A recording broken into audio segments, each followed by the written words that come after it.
কয়েকদিনের ভারী বৃষ্টি আর পাহাড়ি ঢলে নিমজ্জিত হাওর অঞ্চল।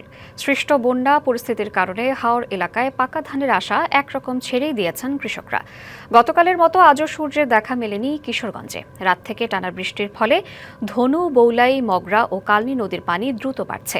জেলার প্রায় ৭,০০০ হেক্টর বোরো ধানের জমি তলিয়ে গেছে। এর মধ্যে শুধু ইটনা উপজেলাতেই ক্ষতিগ্রস্ত হয়েছে প্রায় ৩,০০০ হেক্টর জমি। এতে ক্ষতির মুখে পড়েছেন অন্তত ২১,০০০ কৃষক। এদিকে চলমান অতিবৃষ্টি ও মেঘাচ্ছন্ন আকাশের কারণে সুনামগঞ্জে কৃষকদের দুর্ভোগ চরমে পৌঁছেছে। একদিকে জলাবদ্ধতায় জমির ধান নষ্ট হচ্ছে, অন্যদিকে খলায় স্তূপ করে রাখা ধানও ব্যাপকভাবে ক্ষতিগ্রস্ত হচ্ছে। সূর্যের আলো না থাকায় ধান ঠিক মতো শুকানো সম্ভব হচ্ছে না, ফলে অনেক কৃষক বড় ধরনের ক্ষতির মুখে পড়ছেন। এই পরিস্থিতিতে কৃষকদের সহায়তার প্রয়োজন। জেলা সকল সরকারি স্থাপনা ধান শুকানোর কাজে ব্যবহারের নির্দেশ দিয়েছে জেলা প্রশাসন।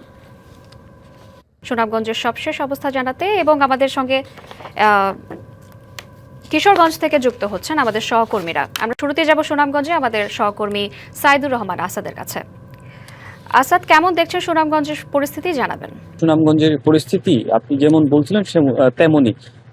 গতকাল রাত থেকে আবারও ভারী বৃষ্টিপাত শুরু হয়েছে, এখনো চলছে। তো এখন পর্যন্ত সুনামগঞ্জে প্রায় ৫৫ ভাগ ধান কাটা হয়েছে, অর্থাৎ বলা যায় এখনো কিন্তু প্রায় ৪৪ ভাগ ধান কিন্তু মাঠেই রয়ে গেছে, হাওরে রয়ে গেছে।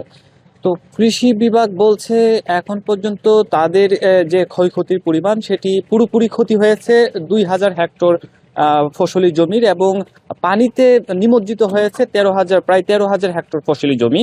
অর্থাৎ এই পানিতে যে নিমজ্জিত হয়েছে যে ফসলটুকু, এই ফসল হয়তোবা পানি যদি কমে, আবহাওয়া যদি ভালো থাকে, তখন হয়তোবা এই ধানটা ক্ষতি হবে না। তবে প্রকৃত চিত্র কিন্তু ভিন্ন। প্রতিটি হাওরে এখন জলাবদ্ধতায় অনেক কৃষকের, লাখো কৃষকের ফসলি জমি তলিয়ে গেছে।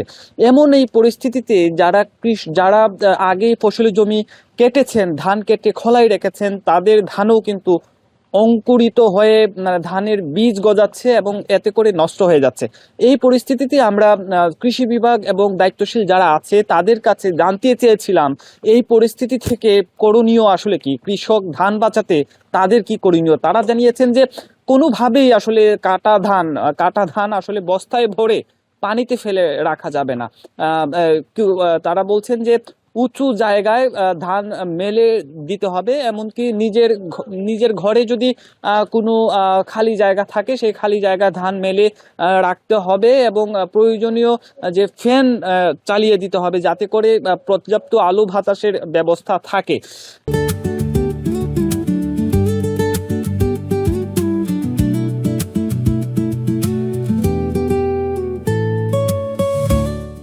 এছাড়াও আমরা জেলা প্রশাসকের সঙ্গে কথা বলেছি, উনি জানিয়েছেন যে এই দুর্যোগ মোকাবেলায় আসলে ১২টি উপজেলা নির্বাহী কর্মকর্তাদের নির্দেশনা দেওয়া হয়েছে, যাতে করে কৃষকদের প্রয়োজনীয়, কৃষকের ধান বাঁচাতে তারা যেন প্রয়োজনীয় পদক্ষেপ নেন। বিশেষ করে খলায় রাখা ধান যেন নষ্ট না হয়, কৃষক যেন সরকারি স্থাপনা, বিশেষ করে প্রত্যেকটি সরকারি প্রাথমিক বিদ্যালয় এবং উচ্চ বিদ্যালয় যে আছে প্রত্যেকটি গ্রামে, সেই সকল সরকারি স্থাপনায় গিয়ে কৃষক যেন তাদের ধান শুকাতে পারেন। অন্তত শুকাতে না পারলেও যাতে তারা ধানগুলো নষ্ট না হয়, মেলে দিয়ে আলো বাতাসের ব্যবস্থা করতে পারেন, সেই উদ্যোগটি নেওয়ার কথা বলা হয়েছে। এছাড়া উপজেলা পর্যায়ে যেসব সরকারি স্থাপনা রয়েছে, প্রয়োজনে কৃষকরা সেই সব স্থাপনা ব্যবহার করার জন্য অনুরোধ জানিয়েছেন জেলা প্রশাসক। অনেকেই করছেন যে ত্রিপল দিয়ে, যেহেতু বৃষ্টিপাত হচ্ছে, ফসল যে কাটা হয়ে গেছে, হাওর থেকে যে কেটে এনেছেন কৃষকরা, সেই ফসল মাড়াই করে খলায় ত্রিপল দিয়ে ঢেকে স্তূপ করে রাখছেন। এতে করে সেই ধান কিন্তু নষ্ট হয়ে যাচ্ছে। কৃষি বিভাগ বলছে এরকম রাখা যাবে না, কোনোভাবেই ত্রিপল দিয়ে খলায় স্তূপ করে ধান রাখা যাবে না। পর্যাপ্ত আলো বাতাস যে জায়গায় আছে মেলে রাখতে হবে, এবং প্রয়োজনে ফ্যান চালিয়ে রাখতে হবে।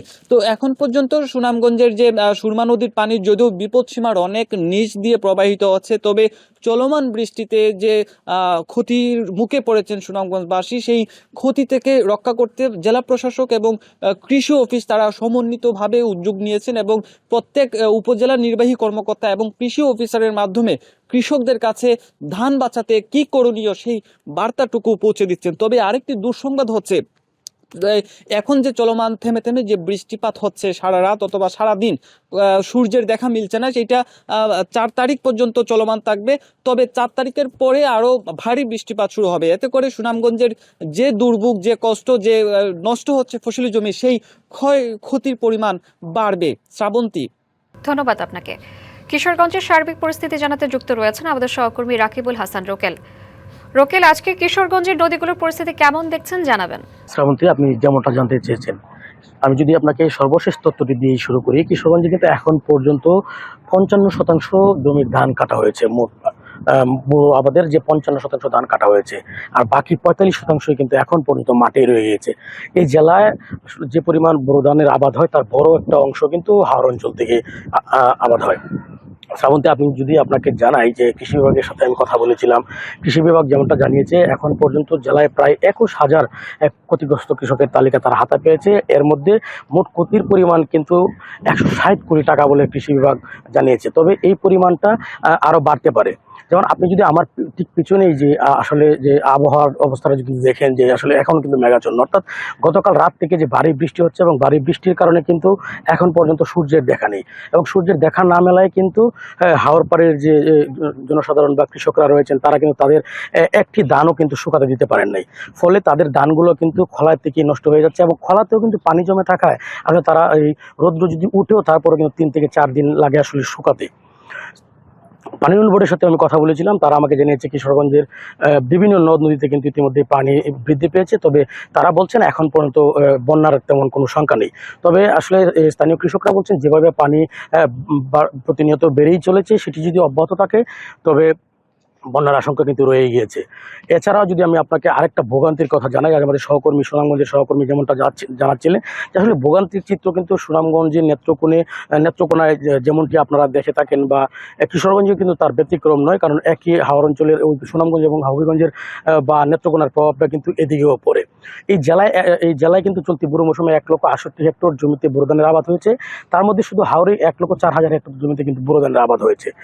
আসলে এই জেলার খাদ্য ভাণ্ডার হিসাবে পরিচিত কিশোরগঞ্জ, এবং এই কিশোরগঞ্জের যে হাওর অঞ্চল সেখান থেকে কিন্তু যে উৎপাদিত খাদ্য সেটা কিন্তু হাওরের চাহিদা মিটিয়ে কিন্তু সারা দেশব্যাপী এখান থেকেই যায়। এছাড়াও আমি কথা বলেছিলাম আবহাওয়া অফিসের সাথে। আবহাওয়া অফিস আমাকে যেমনটা জানিয়েছে যে আজ যে মেঘাচ্ছন্ন আবহাওয়া দেখা যাচ্ছে, সেটি আসলে আগামী 5 তারিখ পর্যন্ত হালকা থেকে মাঝারি ধরনের বৃষ্টিপাত থাকতে পারে। এছাড়াও কালবৈশাখীরও সম্ভাবনা কিন্তু রয়েছে। গতকাল কিশোরগঞ্জ 4 আসনের যে সংসদ সদস্য অ্যাডভোকেট ফজলুর রহমান, তিনি কিন্তু সরজমিনে হাওর পরিদর্শন করেছেন, এবং হাওরবাসীকে তিনি আসলে সরকারের পক্ষ থেকে সাহায্যের আশ্বাসও দিয়েছেন। আসলে এই সাহায্যের যে ব্যাপারটি বলা হচ্ছে, আসলে কৃষকদের যে দুর্দশার আসলে সেটি আসলে আমরা কিন্তু যে পরিমাণ দুর্দশা তার খানিকটাও কিন্তু আপনাদেরকে বিভিন্ন ভিডিও চিত্রের মাধ্যমে দেখাতে পারি না, তার চেয়ে দুর্দশার চিত্রটা কিন্তু আরও বেশি। শ্রাবন্তী, কিশোরগঞ্জ থেকে আমার কাছে এই ছিল সর্বশেষ। পরবর্তীতে যে কোনো তথ্য পেলে সেটিও আমরা জানিয়ে দেওয়ার চেষ্টা করব। ধন্যবাদ আপনাকে।